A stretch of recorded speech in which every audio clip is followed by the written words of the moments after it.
আসসালামু আলাইকুম। প্রিয় দর্শক শ্রোতা, আশা করি ভালো আছেন। মুসলিম উম্মাহর ইতিহাস বিশ্বকোষের নতুন পর্বে আপনাকে স্বাগতম।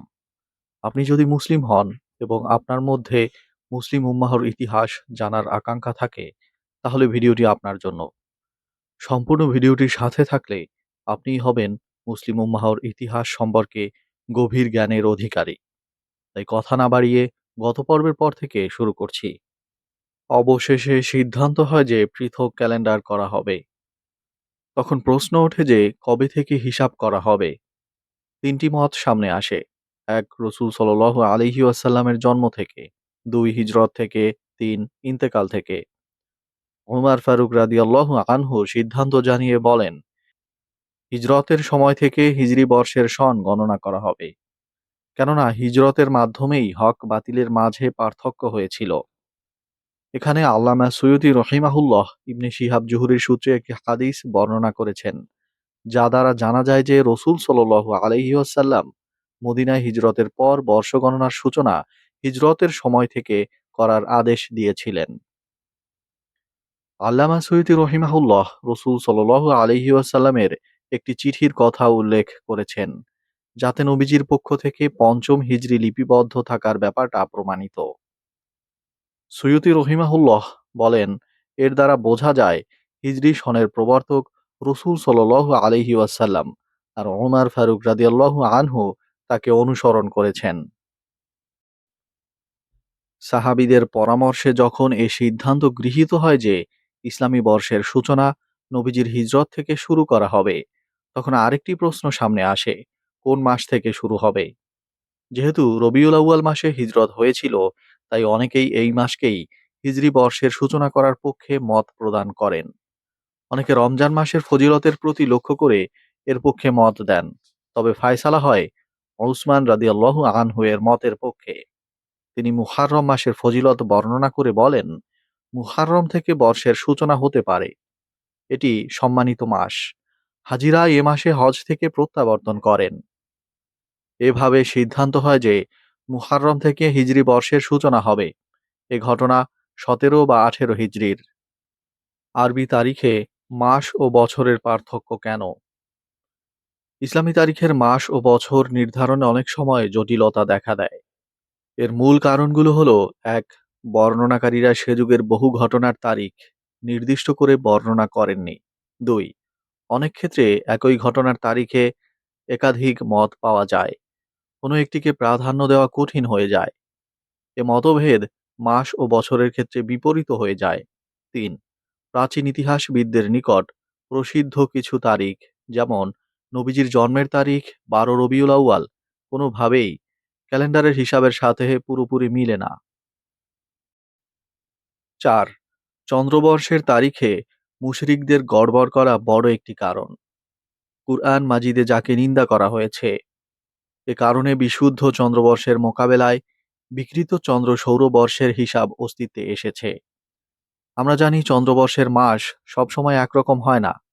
প্রত্যেক চন্দ্রমাস ধীরে ধীরে ৩৩ চন্দ্রবর্ষে শীত, গ্রীষ্ম, হেমন্ত ও বসন্ত ঋতুতে আবর্তিত হয়। এর বিপরীতে সৌরবর্ষের মাস সবসময় একই মৌসুমে আসে। অর্থাৎ জানুয়ারি সর্বদা শীতে, মার্চ সর্বদা বসন্তে, জুন সর্বদা গ্রীষ্মে, আর অক্টোবর সর্বদা হেমন্ত ঋতুতে আসে। চন্দ্রমাসকে সবসময় একই মৌসুমে রাখতে হলে কিছু চন্দ্রবর্ষকে ১৩ মাস বিশিষ্ট করতে হবে। কেননা চন্দ্রবর্ষ সৌরবর্ষ থেকে প্রায় ১১ দিন কম হয়। তাই দুটিকে বরাবর রাখতে হলে অধিকাংশ সময় ৩ বছর পর, আর কখনো ২ বছর পর ১৩তম মাস যুক্ত করে দুটি বর্ষকে বরাবর করা যাবে।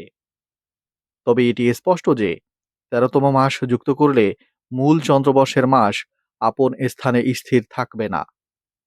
নবীজির হিজরতের ২২০ বছর আগে মুশরিকরা বিশুদ্ধ চন্দ্রবর্ষে এ বিকৃতি সাধন করেছিল।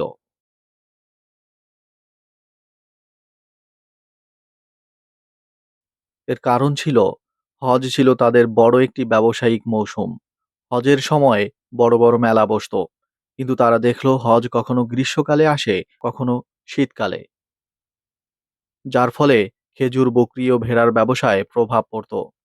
ফসল পাকার আগেই অথবা পশুর বাচ্চা বিক্রির বয়সে উপনীত হওয়ার আগেই হজের মৌসুম চলে আসতো এবং সব বাদ দিয়ে হজের প্রস্তুতিতে লিপ্ত হওয়া লাগতো। হজ সবসময় গ্রীষ্মকালে হলেই তাদের জন্য লাভজনক ছিল। এজন্য বনু কেনানার এক সর্দার কালাম্মাস হজের মৌসুমকে গ্রীষ্মকালে নির্দিষ্ট করতে নাসির পদ্ধতি আবিষ্কার করে।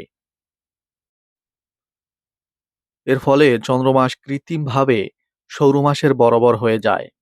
প্রতি বছর মুহাররম মাস সেপ্টেম্বরের শেষে বা অক্টোবরের শুরুতে আসতে থাকে। রমজান মাস প্রতি বছর মে জুনে, আর হজ প্রতি বছর গ্রীষ্মের শেষের মাস আগস্টে হতে থাকে। যখন বিক্রি করার মতো যথেষ্ট পরিমাণ ফসলাদি তাদের কাছে থাকত, সম্ভবত কিছু চন্দ্রমাসের নাম এই নতুন বর্ষপঞ্জির সময় রাখা হয়েছে। প্রতি বছর জুমাদাল উলা ও জুমাদাল উখরা শীতের শেষে আসতো। এ দুটি নামে জুমদ ধাতুমূল ইঙ্গিত করে। মৌসুমের দিকে লক্ষ্য করে এ নাম রাখা হয়েছিল। রমজান শব্দটির ধাতুমূল রমজ। এ নাম রাখার কারণ হলো এ মাস গ্রীষ্মের শেষে আসতো। কেননা গোত্রের সর্দারদের এ দায়িত্ব দেওয়া হয় যে তারা যেন প্রয়োজন অনুসারে ১৩তম মাস বৃদ্ধি করে। এ গোত্রের সর্দার প্রতি বছর হজের সময় বলে দিত আগামী বছরের হজ ১২ মাস পর হবে নাকি ১৩ মাস পর, আর অতিরিক্ত মাস কোন মাসের সাথে বৃদ্ধি করা হবে। আরবরা সম্মানিত মাস মান্য করত, অর্থাৎ রজব, জিলকদ ও মুহাররম মাসকে সম্মানিত মাস গণ্য করত। হজের মাস পরিবর্তন করার ফলে সম্মানিত এ ৪টি মাসও সঠিক সময় থেকে সরে যেত। এজন্য হজের সময়ে ঘোষণাও করা হতো যে আগামী বছর অমুক মাস সম্মানিত মাস হিসেবে গণ্য হবে। এভাবে নাসিতে দুটো বিষয় অন্তর্ভুক্ত হয়ে যায়: ক হজের সময় বিকৃতি, খ সম্মানিত মাসে বিকৃতি। এ বিকৃতির ফলে মক্কা ও তার আশেপাশে যে বর্ষপঞ্জি প্রচলিত হয় তা বিশুদ্ধ চন্দ্রবর্ষ থাকেনি, বরং চন্দ্র সৌরবর্ষ হয়ে যায়। অপরদিকে মদিনা ও তার আশেপাশের আরব গোত্রগুলো বিশুদ্ধ চন্দ্রবর্ষকে বহাল রাখে। এভাবে আরব এভাবে আরবে একই সময়ে দুই ধরনের বর্ষপঞ্জি প্রচলিত ছিল। এ দুটি ছাড়া আরবে আরেকটি চন্দ্রবর্ষ ছিল, যা বসন্ত থেকে শুরু হতো, তবে এর প্রচলন ছিল খুবই কম। একে আমরা রবি চন্দ্র সৌরবর্ষ বলতে পারি।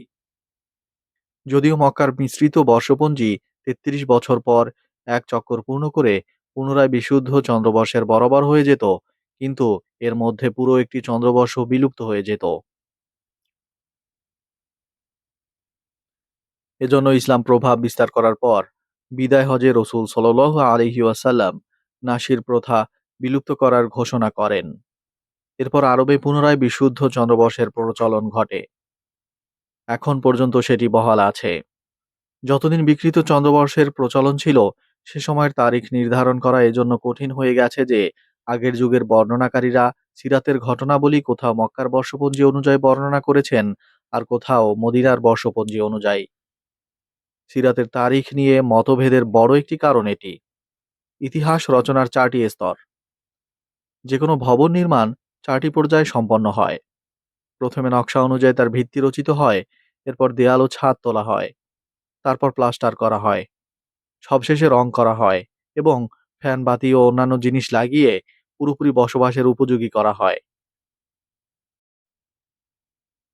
কোনো ইলম ও শাস্ত্র এমন ৪টি স্তর পাড়ি দিয়ে পরিপূর্ণতায় পৌঁছে: ১. ভিত্তি স্থাপন। ২. সংকলন, তথ্য উপাত্ত একত্রকরণ। ৩. পরিমার্জন ও সংশোধন, দুর্বল তথ্য বাদ দিয়ে গ্রহণযোগ্য তথ্যসমূহকে সুন্দরভাবে বিন্যস্ত করা। ৪. পূর্ণতা, শাস্ত্রটিকে উত্তম ও সহজ বানানো। প্রথম যুগ ভবনের ভিত্তি স্থাপনের মতো। এ যুগে কিছু লোক এই শাস্ত্রের প্রয়োজনীয়তা অনুভব করে তার একটি নকশা তৈরি করে, এমন সীমারেখা নির্ধারণ করে যার মাধ্যমে এটি অন্যান্য শাস্ত্র থেকে স্বাতন্ত্র্য লাভ করে। দ্বিতীয় যুগ ভবনের দেয়াল ও ছাদ তোলার মতো। এ সময় শাস্ত্রের মৌলিক নীতিমালা প্রণয়ন করা হয়। এ সংক্রান্ত তথ্য উপাত্ত প্রাথমিকভাবে একত্র করা হয়। তৃতীয় যুগ অনেকটা ভবনের প্লাস্টার ও পরিচ্ছন্নতার মতো। এ সময় শাস্ত্রের তথ্য ভাণ্ডারকে দীর্ঘ করা হয় এবং এতে অন্তর্ভুক্ত দুর্বল তথ্য ও অসম্পূর্ণ তথ্য মতবাদ দূর করে পরিচ্ছন্ন করা হয়। চতুর্থ যুগ পূর্ণতা প্রদানের। ভবনে ফ্যান, বাতি লাগানোর মতো। এ যুগে শাস্ত্রের গঠন পূর্ণ করা হয়, নতুন নতুন আলোচনা যুক্ত করা হয়, এর প্রচার করা হয়। এরপর যেহেতু এতে কিছু করার কাজ বাকি থাকে না, তাই এগুলো সংরক্ষণ ও প্রচারই আসল উদ্দেশ্য সাব্যস্ত হয়। এ দায়িত্ব পালনে উদাসীনতা প্রদর্শন করলে সেটি বিরান বাড়ির মতো হয়ে যায়, চোর ডাকাত বা ভূত-প্রেতের আস্তানা হয়। ইতিহাস রচনাও এমন কয়েকটি স্তর ও পর্যায় অতিক্রম করেছে। ইসলামী যুগের আগেই এর ভিত্তি স্থাপিত হয়, আর সংকলনের যুগের সূচনা হয় মুসলমানরা ইতিহাস চর্চা শুরু করার পর। হিজরি ২য়, ৩য় ও ৪র্থ শতাব্দী ইতিহাস সংকলনের যুগ। ৭ম শতাব্দী থেকে পরিমার্জন ও সংশোধনের যুগ আরম্ভ হয়, যার সূচনা করেন হাফেজ যহাবি তারিখুল ইসলাম ও হাফেজ ইবনে কাসির আল বিদায়া ওয়ান নিহায়ার মাধ্যমে। তবে পরিমার্জন সম্পন্ন হয়নি, অর্থাৎ ইতিহাসকে দুর্বল তথ্য থেকে মুক্ত করা এবং ইতিহাসের তারিখ নির্ধারণের ক্ষেত্রে ভুল সংশোধনের মতো গুরুত্বপূর্ণ কাজ সম্পন্ন হয়নি। পরবর্তী ইতিহাসবিদরা পরিমার্জনের স্থলে সংশোধনের দিকে বেশি মনোযোগ দেন। ৮ম শতাব্দীকে ইতিহাস সংশোধন ও সংস্কারের উন্নতির যুগ বলা যেতে পারে, কেননা এ যুগে রচিত হয় তারিখে ইবনে খলদুন। এরপর ইতিহাস শাস্ত্র মুসলমানদের উদাসীনতার কারণে দিন দিন অধঃপতিত হতে থাকে। এই অবস্থা পরিবর্তন করা জরুরি হয়ে পড়েছে এবং পূর্ববর্তীদের মতো ইতিহাস রচনার প্রতি মনোযোগ দেওয়ার প্রয়োজনীয়তা দেখা দিয়েছে। মনোযোগ প্রদান দ্বারা উদ্দেশ্য হল প্রাচীন সিরাতবিদ, ইতিহাসবিদ ও আলেমরা ইতিহাস বর্ণনায় যে মূলনীতি নির্ধারণ করে দিয়েছেন সে অনুযায়ী অত্যন্ত সতর্কতা, ধীরতার সাথে ঘটনাবলীকে ইলমি মানদণ্ডে যাচাই করা। এটা উদ্দেশ্য নয় যে সিরাত ও ইতিহাসকে কাল্পনিক বলা হবে। প্রাচীন বর্ণনাকারী, সিরাতবিদ ও ঐতিহাসিকদের সমালোচনা করা হবে। ইতিহাস শাস্ত্র ও রিজাল শাস্ত্র সর্বসম্মতভাবে যাদেরকে ফাসেক, পাপী সাব্যস্ত করেছে তাদেরকে হযরত রহিমাহুল্লাহ বা রাজিয়াল্লাহু আনহু সনদ দেওয়া হবে। যাদেরকে পূর্ববর্তীরা ইমাম ও দলিল গণ্য করেছেন তাদেরকে মুনাফিক ও বেদিন সাব্যস্ত করে নিজেকে ১৪০০ বছরের সবচেয়ে বড় মুহাক্কিক দাবি করতে হবে। ইতিহাসের ইসলামী যুগ। ইসলামের আগে সকল জাতির ইতিহাস কাব্যিক কল্পনা ও অতিশয়োক্তিপূর্ণ বানোয়াট কল্পকাহিনীতে ভরপুর ছিল। ইতিহাস যাচাইয়ের কোনো মূলনীতি ছিল না। মানুষ যা চাইতো তাই ইতিহাসের নামে চালিয়ে দিতে পারত। মুসলমানরা এই শাস্ত্রের মূলনীতি নির্ধারণ করে একে পৃথক একটি শাস্ত্রের রূপ দিয়েছে। বর্তমান যুগে কোনো জাতির মধ্যে ইতিহাস রচনার ক্ষেত্রে বিশ্বস্ততা থাকলে তা সেই মূলনীতির কারণেই রয়েছে। তাই এ কথা বলা অনুচিত হবে না যে ইতিহাস রচনার মূল যুগ শুরু হয়েছে মুসলমানদের মাধ্যমে। ইসলামী ইতিহাস রচনার ভিত্তি দুটি শাস্ত্র: এক সিরাত রচনা, দুই রিজাল তথা হাদিস বর্ণনাকারীদের জীবনী বিষয়ক শাস্ত্র। হাদিস শাস্ত্রের সাথে এ দুটির গভীর সম্পর্ক রয়েছে। হাদিস শাস্ত্রের একটি শাখা হল সিরাত রচনা, যাকে সিয়ার ও মাগাজি বলা হয়। সিরাতবিদগণ বিস্তৃত আলোচনা করে একে পৃথক শাস্ত্র বানিয়ে ফেলেছেন। হাদিস ও ইতিহাস সংরক্ষণের জন্য রিজাল শাস্ত্রের প্রয়োজনীয়তা দেখা দেয়। এর মাধ্যমে বর্ণনাকারীদের জীবনী সংকলিত হয়। ইসলামী ইতিহাস রচনার ভিত্তি হল সিরাত তথা মহানবী সাল্লাল্লাহু আলাইহি ওয়াসাল্লামের জীবনী। প্রথম যুগের মুসলমানরা রসূল সাল্লাল্লাহু আলাইহি ওয়াসাল্লামের কথা ও কাজকে অনেক মুহাব্বত, শ্রদ্ধা ও সতর্কতার সঙ্গে একত্র করেছেন, যার ফলে হাদিস ভান্ডার অস্তিত্বে এসেছে। হাদিস ভান্ডারের একটি অধ্যায় রাখা হয় সিয়ার ও মাগাজি নামে। এতে রসূল সাল্লাল্লাহু আলাইহি ওয়াসাল্লামের যুদ্ধ, দাওয়াতি ও রাজনৈতিক সফরসমূহের বিবরণ রয়েছে। একে হাদিস শাস্ত্রের অধীনে আনার কারণ হলো মুহাদ্দিসদের মূল উদ্দেশ্য ছিল সে সকল হাদিস সংকলন করা যার মাধ্যমে আকীদাগত ও আমলগত মাসআলার সমাধান পাওয়া যাবে। কিন্তু কিছু কিছু নবীপ্রেমিক নবীজির জীবনীকে জীবনী আকারে জানতে, বলতে ও সংরক্ষণ করতে চাইতেন। এতে সন্দেহ নেই যে হাদিসের ভান্ডারে রসূল সাল্লাল্লাহু আলাইহি ওয়াসাল্লামের জীবনীর ব্যাপারে বিস্তারিত বিবরণ রয়েছে, কিন্তু তাতে ইতিহাসের ধারাবাহিকতা রক্ষা করা হয়নি। ফলে আলেমরা সিরাত অংশের প্রতি পৃথকভাবে মনোযোগ দেওয়ার প্রয়োজনীয়তা অনুভব করেন এবং কিছু মানুষ রসূল সাল্লাল্লাহু আলাইহি ওয়াসাল্লামের জীবনীকে জন্ম থেকে মৃত্যু পর্যন্ত তারিখের ধারাবাহিকতায় সংকলন করতে আরম্ভ করেন। তাদেরকে আসহাবে সিয়ার বলা হয়। তারা সিরাত রচনার প্রবর্তক। আরো কয়েকজন বুজুর্গ সাহাবায়ে কেরাম ও সমকালীন অন্য মানুষদের জীবনী সংকলনের প্রতি আগ্রহ দেখান। তাদেরকে আসহাবে খবর বা আখবরী বলা হয়। মুসলিম খলিফাগণ অন্যান্য শাস্ত্রের মতো এই শাস্ত্রেও তত্ত্বাবধান ও উৎসাহ প্রদান করেন। এভাবে ইসলামী ইতিহাস রচনার ধারা চালু হয়। এক্ষেত্রে প্রথম প্রচেষ্টা হয় মুয়াবিয়া রাদিয়াল্লাহু আনহু এর পক্ষ থেকে। ইতিহাসের প্রতি তার অনেক আগ্রহ ছিল। তিনি এশার পর আসহাবে সিয়ার ও আখবরীদের ডেকে এনে তাদের কাছ থেকে অতীতের ঘটনাবলী শুনতেন। তিনি বিখ্যাত আখবরী উবাইদ বিন সারিয়াকে ইয়ামান থেকে ডেকে এনে মুখে মুখে চলে আসা আরবি ইতিহাসের একটি সংকলন প্রস্তুত করেন, যার নাম দেওয়া হয় আল মুলক ওয়া আখবারুল মাজিন। আরেকটি সংকলন করা হয় আল আমসাল নামে। এ দুটি গ্রন্থ এখন দুষ্প্রাপ্য।